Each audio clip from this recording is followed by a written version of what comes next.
You don't really notice the brain if it's working well for you. 24/7, it's the CEO of your life. It's in charge of your mood, your actions, your thoughts, your habits, how well you relate to people, your relationships. It's in charge of everything, yet we don't really give it a second thought. Today we have a very special guest, Christine Despres. Honestly, a lot of leaders are functioning at 60 to 70% of their potential, and they don't even realize it. The brain fog, cloudiness, the afternoon crashes, staying up late thinking you're doing a great job, you're super productive, you're patting yourself on the back, your brain is actually shrinking. She's going to basically take us into paying attention to oneself and really diving into being healthy and being aware of why you're not showing up correctly. Maybe you're feeling some depression, maybe you're lacking sleep. Give you some guides and tips to let you lean into taking self-accountability of your brain. Avoiding your phone right when you wake up, even for a few minutes. Set your brain up for success. It starts looking for the positive. If you wake up and immediately turn on the news, your day's going down that way. Welcome to the show,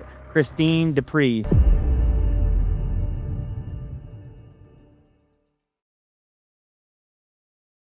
Hey everybody, welcome back to Never in Reverse podcast. I'm your host, Jeremy Axel. Today we have a very special guest who's going to dissect my brain and basically tell me how being a very go-getter might need to pay attention to some small things. So welcome to the show, Christine. How are you?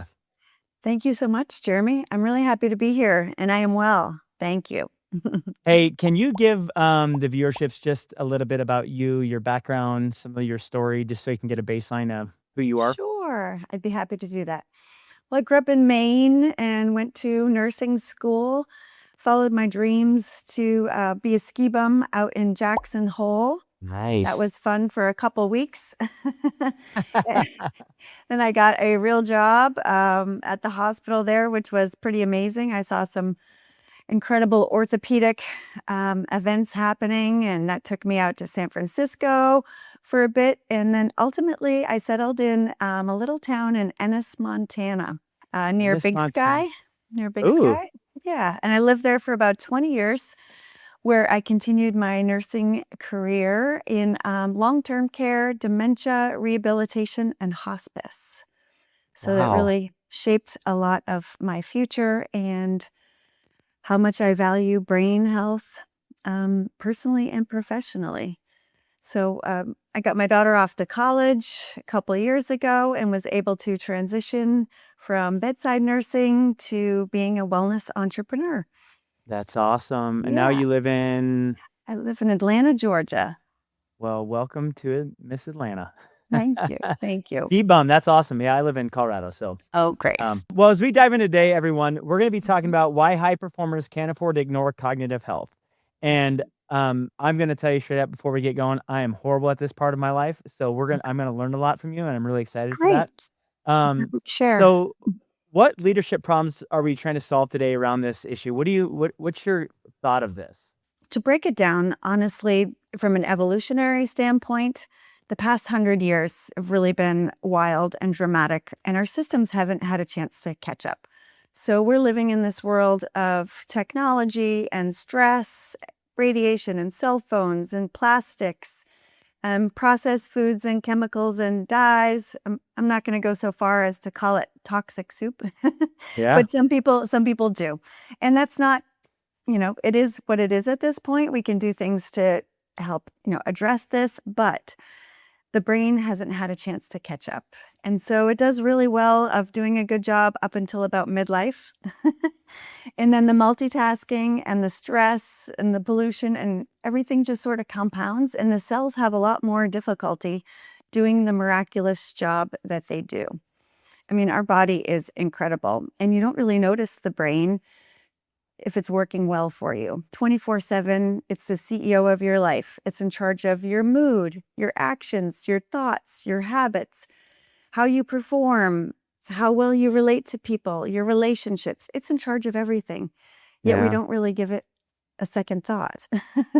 I mean, I'll be honest here, I take it for granted, and I know that I go past the point of burnout just because I think that's the masculine characteristics that I hold myself are true. So I ignore these signs of like fog and kind of lack of date, like where my brain's not really clicking on all cylinders. I'm like, I got it. I'll figure it out. Give me another cup of coffee. Right. And that probably makes it worse, right? So then the stress goes higher. But I'm like, I'll just keep doing that. I have a lot to learn from you. So let's just say, like, there's from your experience on this, just high performers, guys that are CEOs or entrepreneurs or performing salespeople, or maybe a high performing engineer, right? We all kind of have these high levels of production. If you ignore these things, what's the risk? Well, you make poor decisions, to be honest. When you are fatigued, you're lacking energy, you're pushing through, you're experiencing these highs and lows of caffeine and processed foods, your brain is not functioning optimally. Honestly, a lot of leaders are functioning at 60 to 70% of their potential, and they Wow. don't even realize it. The brain fog, that cloudiness, the afternoon crashes, the just powering through in general, staying up late, thinking you're doing a great job, you're super productive, you're patting yourself on the back for being an overachiever. Meanwhile, your brain is actually shrinking. You're It's losing your really shrinking. really shrinking. It's really shrinking. But the beautiful thing that we're discovering even more now that there's so much attention on brain health is the brain is a muscle. It's neuroplastic, and you're not stuck with the brain you have today. It's very responsive to care and attention and prioritization, building systems that protect your brain into your lifestyle and making them non-negotiable. And a part of your life can really change your life. Your brain's your greatest asset. So it's Well, prioritizing it. I'm gonna push a little here because I am very the type that is on the other side of that and put myself last, and it really probably is. I'm gonna admit it, it's horrible. I can imagine based off of how I feel, that I am not serving that side of myself. I just push through and I just go harder and you're exactly right. High five on the sideline. I don't really look for a lot of people like rubbing my back and saying good job, but I just know that if I get up earlier and stay up later, I'm gonna win. And I tell myself that I'm gonna win. So that's an internal dialogue. I think that the expense though, that I know when I ran into some brick walls where I couldn't do it anymore. Like those moments are like big crashes for me where I'm like, just I can't keep doing this at the rate that I'm doing it. What do you think that must change in how leaders think or operate to because I think that like the guy I'm in there 60 hours. Well, I know there's like a 4-hour work week, and that guy's got it figured out. He's doing more in 4 hours than you probably are in 60 because you're in the seat. Like, what do you think the leaders today need to do to rethink what we've been told and go, hey, listen, maybe it's not 40 or 60 hours, maybe it's 30 that are awesome because I've been paying attention to myself, and I'm finding myself not being as productive in the timelines that I want, so I think I'm staying in the seat longer to try to achieve that production, but what I'm finding is I'm really not as productive when I'm actually in the seat. It's kind of a mess. It's weird. No, you're absolutely right. That is what's happening. So we're not optimizing. We're not paying attention to the signals that our body is sending us. So basically, all those symptoms that you're describing is your brain waving the white flag. So cognitive decline, it's happening in midlife. 20 or 30 years before something like Alzheimer's actually sets in is when these symptoms are showing themselves. And this is our opportunity to address them and make life better. It could be as simple as starting the day with a big glass of water before you drink your coffee and tea. So that helps flush out all the toxins that have been being processed throughout the night while you're hopefully sleeping. But when you're not sleeping, then the body can't take out the trash. That's literally when all the 5 detox pathways in the body do its work, and it needs those hours to eliminate everything that we don't need. So if you're not sleeping, then your body's unable to get rid of all those toxins and chemicals and things that we don't need anymore. So even drinking water in the morning when you wake up can flush everything out and help start your day on the right foot. So how do you address this? I'm gonna just take the masculine standpoint because that's what I can relate to. I can tell you a lot of men, I personally struggle with this, and you telling me this is like, yeah, I mean, I'm gonna be the man, right? Like, I hear what you're saying, but how do you help people overcome their own mentality state? Because we've been told our whole lives that, like, listen, grind. That's grind. You need to grind harder than anyone else, and they tell you that so early, and then I got trapped in a 16-hour work. Like when I first started our organization, it was 16 hours a day, 7 days a week. There was non-negotiables, And I did that for 4 or 5 years straight, and it was hard. And now I'm looking back and I'm like, okay, what did it really do for me as a person, my family, all these things? But I think that we got to reset our cultural awareness around a duration of life, because I think I've been held captive in my own self, right? Because I don't want to lose. I like to win. I always want to win. I want our team to win. So I think that, how do you help like a CEO or someone that's running a large scale organization help see past themselves and guide them down the path of being truly living a life of wellness, meaning like your buckets are full, not just the financial side, not just success, but just holistically, right? Because that's what I'm hearing from you, is like you want a holistic approach to life so that you can keep doing that same thing for longer at the highest level, right? Right. Absolutely. And be more effective. Like you said, you're getting to the point where you don't feel like you're really effective. And that's recognizing what your brain is doing. It's not. It's multitasking. It's losing focus. It's not being as efficient. It's making poor decisions. And it's really a series of small decisions. It's not one big collapse, right? I think of it's similar to inflammation. They call it the silent killer. And I liken it to there's a drop in the ceiling, a drop of water that's slowly dripping. And you don't notice that drop of water is there at all. But over the years, it slowly starts to bend the boards, and the boards start to swell, and the ceiling starts to dip a little bit. And then there's some mold, and you're feeling the effects of that.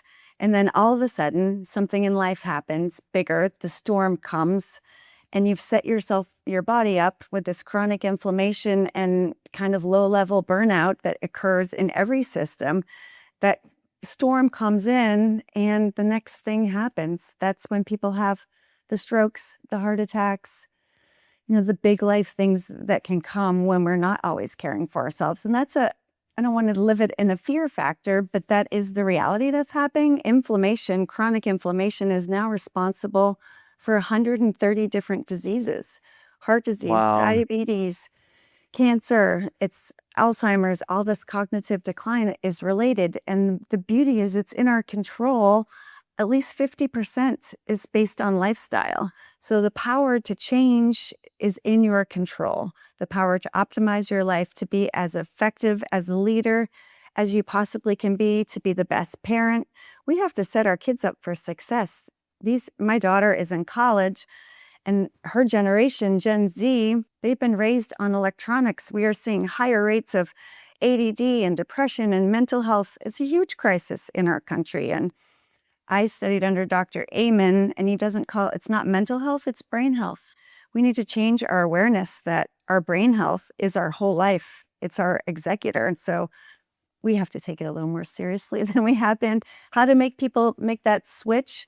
Honestly, it's these conversations, it's listening, it's thinking, it's not wanting to take life to the edge and then fall over. What changes, like, let's just say you take a leader and you have someone that is a high performer, but they just know something's not clicking. What are the steps that you take those leaders through so they can get an understanding? Maybe there's someone watching this that's like, man, I'm struggling with this. What would you do to help guide them in a manner that might let them free themselves from that or brain issues? Well, with like business, we need assessments, right? We need data, we need tracking, we need to find out what's going on Q1 versus Q2, make adjustments. So I really feel that assessments and data help you figure out what's going on. You don't know, if you don't look, you don't know. Hmm. So a lab work is excellent. Really deep dives into your lab work can tell you what's going on at the deeper levels in your body. That gives you a really clear framework to move forward, what supplements you need, what foods you need, what your body, what nutrients it's missing to function optimally. I love a brain assessment. Dr. Amen has a great brain health quiz. Takes 5 minutes, and it will give you what your brain type is, so you know what you're dealing with. So psychology is the only type of medicine that doesn't actually look at the organ it treats. Does that make sense? So like an Hmm. an orthopedic, ear, nose, and throat, any other doctor is going to look at what they're treating. The doctor's not going to open up your knee before he does an x-ray, right? But psychology or brain health, we go by symptoms, whether it's depression, mood, fatigue, ADD, lack of focus, whatever it might be. and we go to a class of medications. We kind of throw the net wide, what might work. We wait 6 weeks to see if that might work, and then it doesn't, and you have a lot of ill effects. Then we try something else. So it's really throwing the net wide with brain health. But if you take an assessment and know what kind of a brain that you have and how your brain actually functions, what works best for you, then you can target what exercise is best for you, what type of stress management is best for you, what supplements and neurotropics, things that can enhance your brain function, work best with the brain that you have. So you're not throwing the net wide. There's no one prescription. Your brain is super unique, right? It's your greatest asset and it's all you. Nobody else has a brain like you. So there's no treatment that's just good for everyone. So really making that finite choice to know your own brain, get to know yourself. Well, thank you. And just actually, I should have asked you this on the front end, but what made you get into this? You had a dynamic in your family that stepped into this, right? I did. I'll be honest. I don't share this very often, but my mother was the youngest of 10 in an Irish Catholic family growing up in Maine, and she had me when she was 17. Oh, So she was never able to really get a grip on caring for her brain and her health and her wellness the way that she should have or could have. And it was difficult. And I also often felt responsible because she had me, which was amazing. But she died at a younger age, and I felt pretty hopeless as a child. I wanted to inspire her to care for herself and to do things differently, and I wasn't able to. no. So I made it my mission to make sure that that doesn't happen not only to myself, my family, my friends, but my patients, my clients, and anyone that I can possibly touch, to make a difference and to make a change, and to know that your health and wellness is your wealth. Without it, you have nothing. And so it's in your control. It doesn't have to be super crazy. It doesn't have to be biohacking. We can go with basic science, diet, exercise, movement, stress management, sleep, and live the best life that we possibly can so that you can be there for your family, so that you can be there to be as productive at work as you want to be, to enjoy your life, to be there for your grandkids and for retirement, whatever your goals might be. Really attach, that you were saying, what's something somebody can do to make that switch. I think when you attach your values and you're not just using willpower, what is it about your life that you want to do? Is it work? Is it family? What are your greatest priorities? And why do you want to age well? I personally don't want to live to 100, but I want my years to be quality years. I saw what happens when you don't care for your brain and body. I'm not interested in that. If you've been to a nursing home, or if you have friends or family or people that have had dementia or Alzheimer's or cognitive issues, it's not a pretty sight. It's very devastating for you, for the person, for all those around you. And so anything we can do to avoid that from happening. I agree. Well, thank you for being open and vulnerable and sharing a little bit of your story. I appreciate that. What beliefs must leaders go through to let go of things immediately? What decisions are the most founders avoiding? And what first steps for someone who feels mentally stuck? Myself. Is there things that you can kind of just give them something to lean in towards that's hopeful? 100%. So your body, the way you start your day, honestly, is one of the most important things you can do. And I know that's hard for busy individuals with families and kids, and we're being pulled in so many directions. You might have parents that are aging and young children. You're caring for everyone. You're running your business. There's a lot going on in this world. But how you start your day can control and lower your cortisol and make a difference in the whole rest of the day. So avoiding your phone right when you wake up, even for a few minutes, give your mind a few minutes to just wake up, breathe. It lowers cortisol 20 to 30% if you don't start the day in chaos. If you take a few minutes, you don't have to meditate, but just a few mindful minutes to set your intentions, to tell yourself you're going to have a great day. Set your brain up for success. It starts looking for the positive. If you wake up and immediately turn on the news, your day's going down that way. So really setting yourself up for a great day.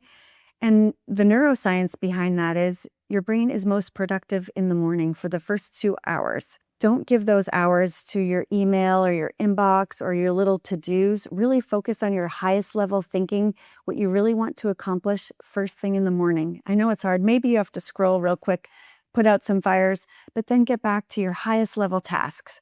First thing in the morning, knock those out, and that's when your brain is at its best. It's only natural. We're going to crash in the afternoon. There are lots of strategies we can do for energy and, sleep optimization. We can do a lot of those things, but go with what's naturally occurring. So that's one thing. I think leaders need to hear this and high performers. I think everyone needs to hear this. I think we are so stuck into the digital world and going so fast. And I think corporate America is putting more and more expectations on families, and they're limiting the ability to be connected as families. And I think the pressure's getting, over the last few years, for me, the pressure's gotten heavier and heavier, right? And harder. And I think we're all in this weird dynamic. Like, we all want what you're saying is like just that we want more at home. We want a healthy atmosphere. We want to show up a little bit more sound-minded, a little bit more calm, not so agitated. All the things that I think I struggle with anyway, sometimes, as being a dad and a business owner and all these different things, and a leader. And actually just seeing myself for who I am, and having grace that I'm human, right? Like, because I think we get into this like, we think we're almost hero. You become this like numbing hero. Like, I'm just doing all these things, and then you look at yourself and you're like, you're lucky to brush your teeth. Me, anyways, I'm lucky to brush my teeth in the morning and feel like that's my win for the day. You know, Yeah, it's absolutely. it's hard, but well, thank you for sharing that. I think as we wind this down, I want to first of all say thank you for being vulnerable. I think that's so important for me, is just showing up and sharing some of your true story. Why you dove into this and saw yourself like, I can make a difference and show up in a way that not only can I be an entrepreneur, but I can do it in a way has affected my life personally, meaning yours. And giving viewers the ability maybe to see that they might be able to raise their hand and there's someone out there that can help. Because I've never heard of this style of care. I just think of like going to the doctor and saying, I don't feel really good, and they pop you a couple pills or whatever they're going to do. And I think there's just a different way of doing this. It's more holistic, right? Thank you so much for joining us, Christine. And you can find her on, do you have social media website? Can you let them know your business name? Absolutely. My business is called The Wellness Navigator, and I am on Instagram and Facebook and LinkedIn as The Wellness Navigator. And awesome. And they can email you or direct message you, or 100%. Absolutely. Yes. Christine at The Wellness Navigator is my email. I'm a holistic brain health coach. I work with people 4 months at a time, really just overhauling your life. Nutrition, exercise, mindfulness, sleep. We do tracking, we do assessments, and we make it small, reasonable, and sustainable. That's the thing. It has to be bite-sized pieces. You can't do it all at once. It's not a marathon. It's not a sprint. It's like you got yeah. to take your time and really just work with what you have, your lifestyle, your family, your work requirements, and what's needed of you, and then slowly give back to yourself a little bit. Take some deep breaths. Even just deep Yeah. breaths make a I've huge got- difference. They make a huge difference. So Well, thank you so much for sharing that. Until next time, thank you so much. Have a good day.